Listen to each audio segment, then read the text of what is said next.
children live!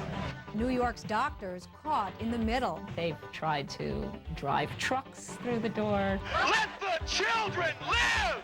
They've glued our locks closed. When doctors decide they'll do abortions, they say there's nothing but roadblocks ahead.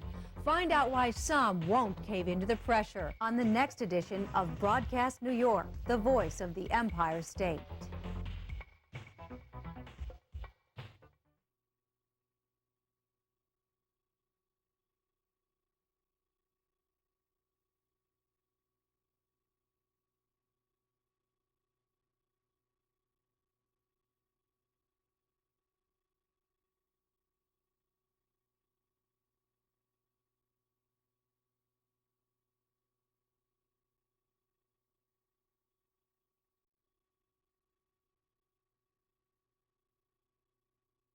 "800 protesters versus one doctor. The abortion battle takes a new turn. This week on Broadcast New York, the voice of the Empire State.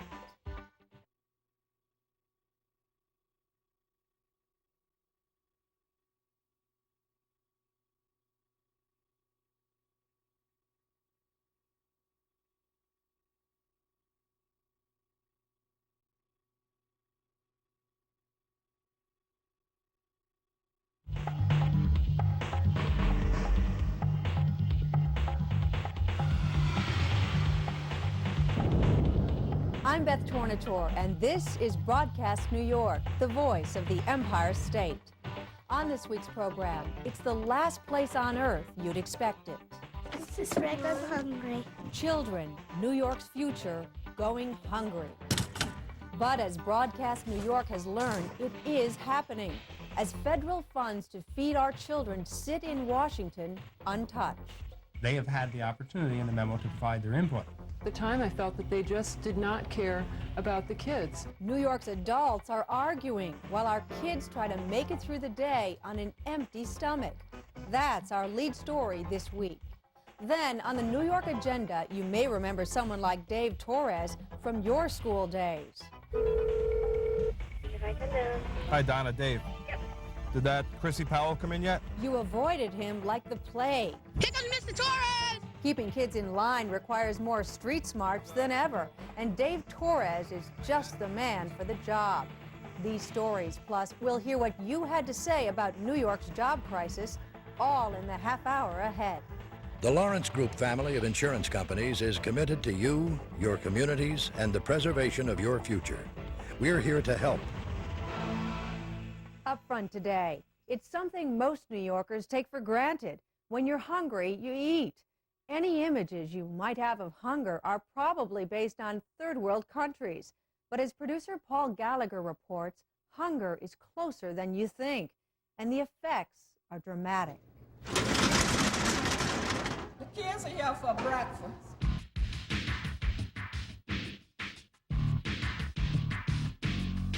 School days in the state's capital.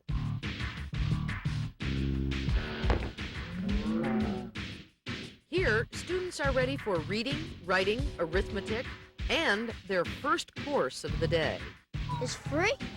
Yup. Breakfast. Ticket, please. But across New York State, it's a very different story. While schools battle for computers and sports uniforms, New York's children are going hungry. If you don't eat breakfast, you just get weak and you can't think straight. Your brain goes away.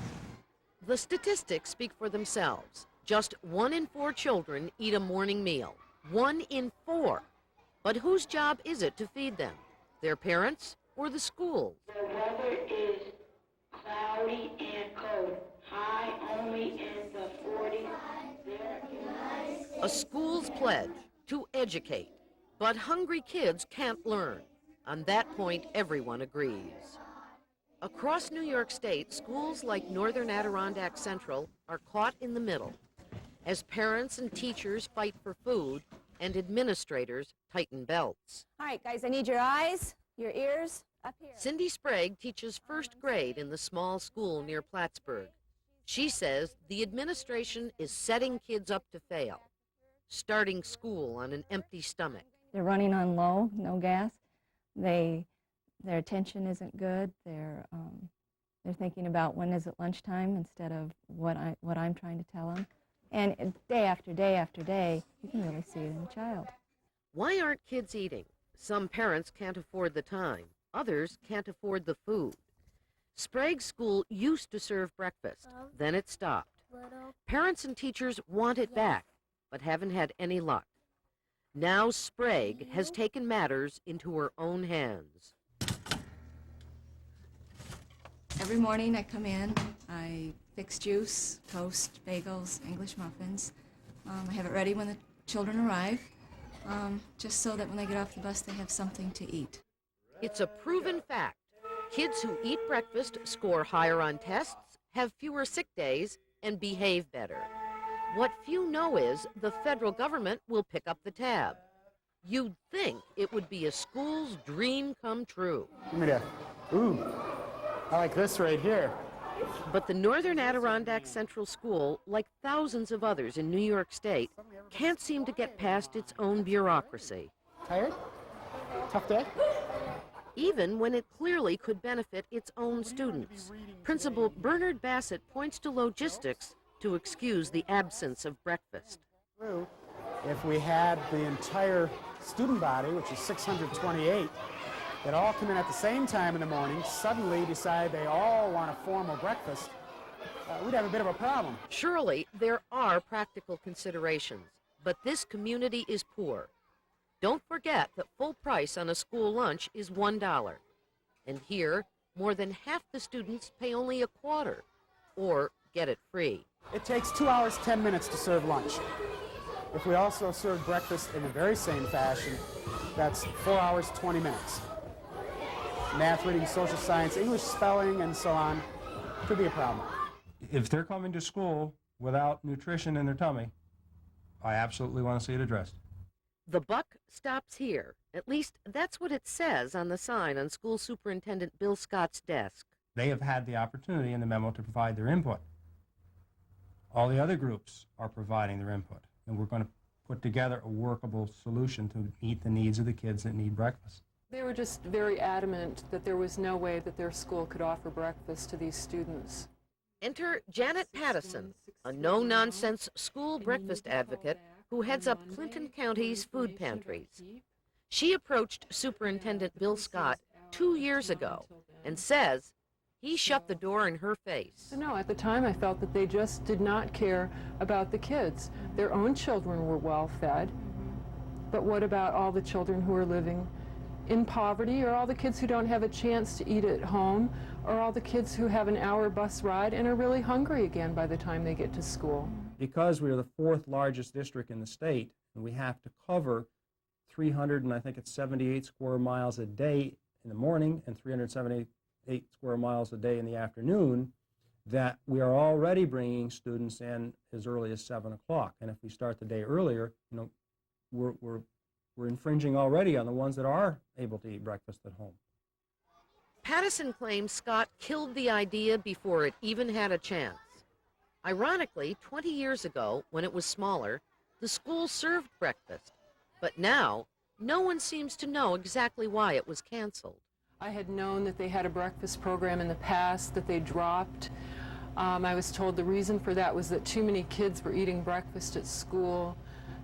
They felt that the parents were ignoring their responsibility, but yet the economic situation in the area is probably the worst in Clinton County, if not the state. Teachers say they're disgusted by bureaucrats who are paralyzed by the prospect of change. Cindy Sprague has all but given up the fight. Mr. Sprague, I'm hungry. Even after Sprague's makeshift breakfast, stomachs are still rumbling. Did you eat breakfast at home this morning? Why not? So hungry. You didn't eat breakfast. How come? I don't like to. What happens when you don't eat breakfast in the morning? Your belly growls and it hurts. Did you eat? Mm-hmm. Why? Because it helped me grow big. In the last 15 years, New York's average SAT score has dropped 40 points. Advocates say we should be doing everything we can to stem the tide.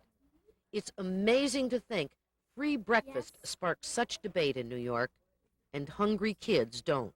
The need is greater than it has ever been, and the money is there. It doesn't need to cost the school district or the taxpayers 1 cent. The federal dollars are there for this program to run it. Last year, only 32% of schools eligible for federal funding chose to use it. According to the New York State Education Department, the money can't be used for anything but breakfast programs. So if a school doesn't take advantage of it, the money simply doesn't get used. Whose job is it to make sure children eat in the morning? Should schools be held responsible when parents can't? Phone our audience access line at 1-800-766-NYTV. We'll let you know what New York thinks next week. Yo, homie, give me a cigarette. Dave Torres is on the beat, and he's looking for kids like this when Broadcast New York returns. From Niagara Falls to Radio City Music Hall, you be the judge. Vote for and win the best of New York. Broadcast New York presents our statewide search for the very best in sports, music, dining, and entertainment. We're counting on you. All it takes is a postcard to win. Jot down your choice of the best thing about New York State, and we'll put your name in to win one of 2 great New York vacations. Our Buffalo Bills weekend includes tickets to the Bills, a tour of Niagara Falls, 2 nights at the Buffalo Hilton, champagne from Glenora Wineries, and a camera and film from Kodak. The grand prize, tickets to the world-famous Radio City Music Hall Christmas Show. 2 nights at the Omni Berkshire, tickets to the Geraldo Show and the New York Giants, then dinner for 2 at Windows on the World. So address your postcard to Broadcast New York, 78 Church Street, Saratoga Springs, New York, 12866. Be sure to cast your vote for the best of New York.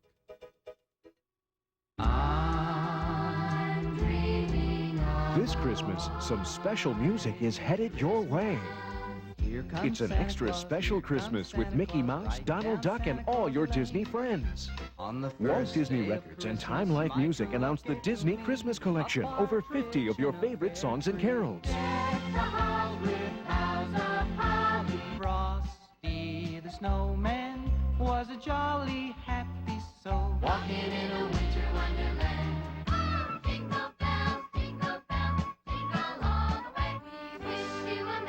So call now and ask for the Disney Christmas Collection on 2 double-length cassettes $19.99, 2 compact discs $24.99. Here's how to order. To order, call 1-800-445-4444 or send $19.99 for cassettes or $24.99 for CDs, plus $4 shipping to Disney Christmas Collection, Department 129, Box 1322, Buffalo, New York. Coming up, your comments about our unemployment crisis. But first, the New York Agenda with Mary Caroline Powers. Mary? Thanks, Beth. State dollars are the lifeblood for New York schools, and the amount of money a school gets is based partly on attendance. That's bad news to some kids because it means one thing: a familiar face from the past is making a return engagement. 1,574 students are enrolled at the Saratoga Springs Junior High School. Today, 83 of them won't go to class. No, I'm trying to light it. I can't find my lighter, though. Yo, homie, give me a cigarette. It's an expensive proposition any way you look at it. Today's missing students will cost this school almost $1,000. Here comes Mr. Torres! But not if Dave Torres gets his way. Should go to homeroom, huh? No. Not yet? Oh, here's somebody else telling us what to do. You know, why is he giving us a hard time? This guy doesn't know anything. You know, he's just a suit. They used to call it playing hooky. Kids who ditch school for a day of hanging out on street corners. Dave Torres isn't the kind of truant officer who kept you in line. He's more of a patrolling social worker. I have 2 possible truancies for you. Hey, Bill, how many were there? 4. 4 kids jumping the fence, leaving campus. They jump over here. Did you go to homeroom? No, I didn't check in. Well, I think you better get to attendance. Hi, Elma? Can you notify senior high attendance that, If Torres seems tough, he is. It's his way of reaching out. Where do you hang out all day? I want to know. hang out everywhere. Everywhere? Everywhere. Today, 8th grader Chrissy Powell is listed as absent on the school's roster. School has only been in session 3 weeks, and she's been out 3 days. This is a good spot where they usually turn into the woods. Junior High attendant. Hi, Donna. Dave. Yep. Did that Chrissy Powell come in yet? No, she has not. Okay, I'm going to head out there. Good. Thanks. Okay, bye. At this point, Chrissy's absence is a symptom. Torres needs to find out what the problem is. Until he knocks on the door, he doesn't know what he'll find. We're checking on Chrissy today? On Chrissy? Yeah. Yeah, and? Is she home? Is she home? She better be in school. No, she's not here. Should be Okay, in school. she's not in school today. Trying to track down a truant for Torres isn't too tough. He knows every trick in the book. Yeah, of course I've skipped school. It takes someone who knows how to skip to catch the ones who are skipping. Ironically, Chrissy was found in Hi. school, Chrissy Powell?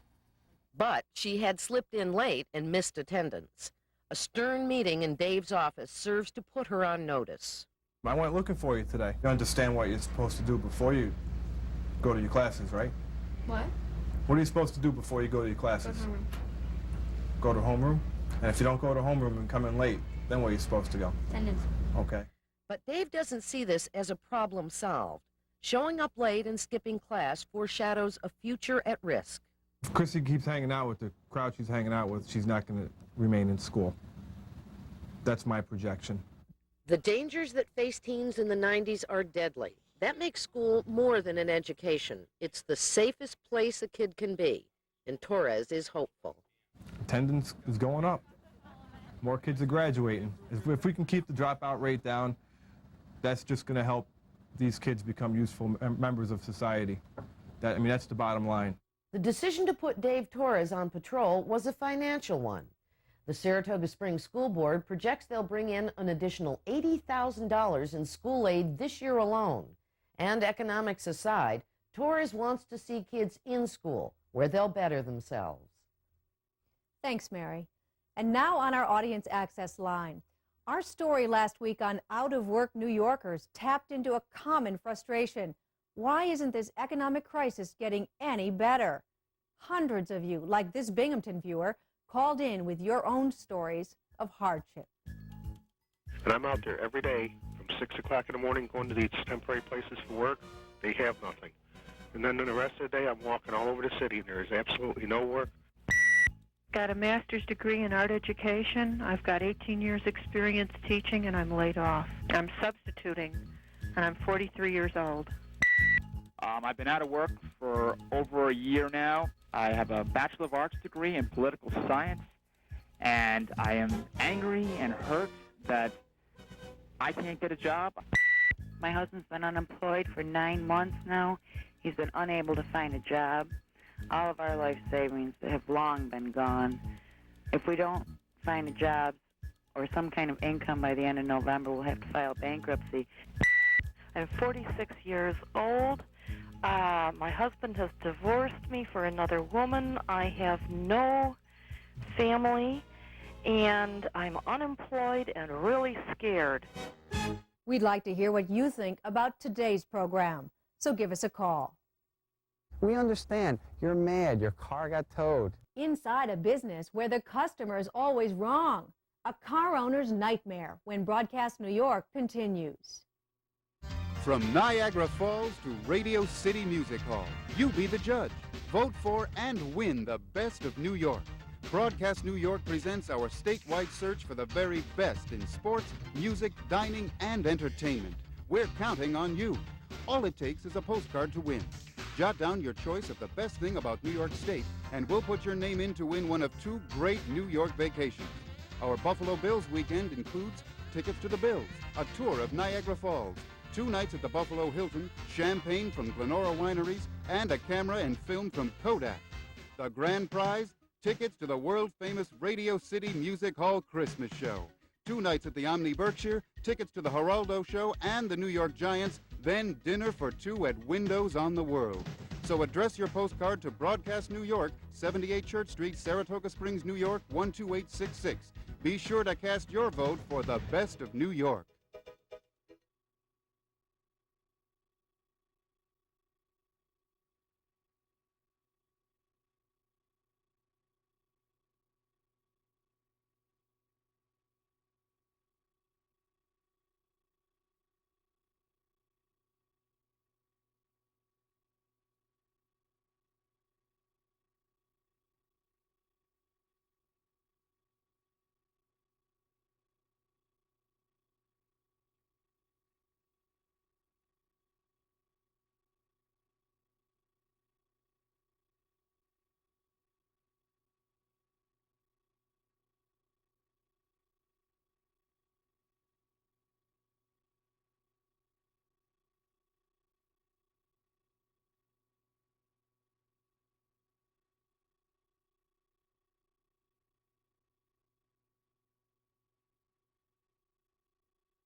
Coming up, the search for a new health commissioner has Michael O'Reilly jumping up and down, and not for joy. But before we let Michael loose on that subject, it's not often that people like Joe Gimondo get to tell their side of the story. At least that's what they think. There isn't much sympathy for anyone in his business. It was only 15 minutes. You come out of the store and your car is gone. Stolen? Probably not. After all, the car was illegally parked. You're about to enter the tow-away zone. 5 minutes. I was only there a few minutes. Everybody hears it. I was only there a few minutes, 15 minutes or an hour later. After investigating the situation, you're sent on a winding journey to the end of this quiet Albany street. Joe's Osborne Street Garage, the other dimension. When you want to talk in a civilized manner to us, we will talk to you that way. You know, we treat people, we understand. You're mad, your car got towed. I was towed a long time ago, before I got in this business, you know, and that's the way it is. Owner Joe Gimondo understands how people can get attached to their cars. A cheap lesson it isn't. $74.90 to be exact. But Gimondo firmly defends the price by citing high liability insurance, the cost of unclaimed cars, fuel, repairs, manpower, and the cost of the trucks. Okay, the old style with the sling trucks, they used to rest up against the bumpers. With the older cars, they could do that, okay? You can't do that these days. That's why these are $40,000 trucks. Some of these guys don't have a storage area. They'll cram it between two cars, and you know, to them it's $100 sitting out there, you know, and that's not the way we run our business. The next time your car is missing, or you need a service tow, you might meet up with Joe's Osborne Street Garage, straight ahead and just around the corner, in the tow-away zone. Gimondo tells us he recently added the maximum price, $85, to signs posted in parking lots. He hopes people will think twice after seeing that.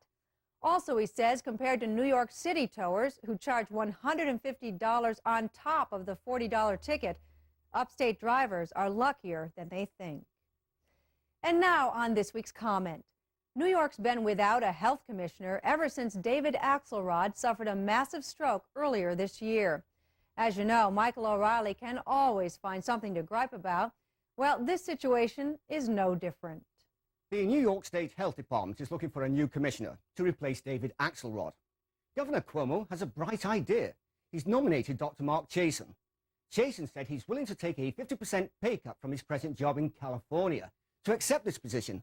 But don't feel sorry for him, my dear friends. He's still going to be earning $160,000 a year, which is bloody more than most of us New Yorkers earn. Now, I don't understand Cuomo's logic behind this. Chasin will be earning $30,000 more than Cuomo himself, and $60,000 more than the former commissioner. What's the matter, Governor? Isn't there anyone good enough for you here at home? And as for you, Dr. Mark Chasin, have you gone mad? Or do you intend to become New York's first Mother Teresa health missionary? Now, there are many physicians in this state who would have qualified for this position. I take this as a complete affront to these hard-working men and women.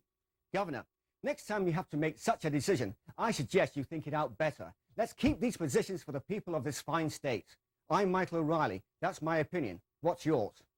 What's your opinion? Call our audience access line at 1-800-766-NYTV and give Michael O'Reilly a piece of your mind. When we come back, 800 protesters versus one doctor. Abortion takes a new turn in New York State. That's what we're working on for next week's edition of Broadcast New York. An advanced look when we come back. More Broadcast New York in a moment.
On next week's edition of Broadcast New York, emotional anti-abortion protests. Let the children live! And New York's doctors caught in the middle. They've tried to drive trucks through the door. Let the children live! They've glued our locks closed. When doctors decide they'll do abortions, they say there's nothing but roadblocks ahead. Find out why some won't cave into the pressure. That's our lead story next week. Then, trouble for trees in a concrete jungle. We have not forgotten the trees. They are not abandoned. Pollution and other factors are taking their toll on the silent environmental victims of New York City's budget crisis. Then, it's that time of year again. Oh, this is nice. While most people are getting ready to serve a few family members Thanksgiving dinner, Earlene Patrice is preparing to feed a few hundred of her closest friends. Finally, Michael O'Reilly on a startling endorsement from the all-powerful medical lobby. You'll be as surprised as he was when you hear about it next week. I'm Beth Tornatore. That's it for this week. We'll see you same time, same place next week for Broadcast New York, the voice of the Empire State. The Lawrence Group family of insurance companies is committed to you, your communities, and the preservation of your future. We're here to help.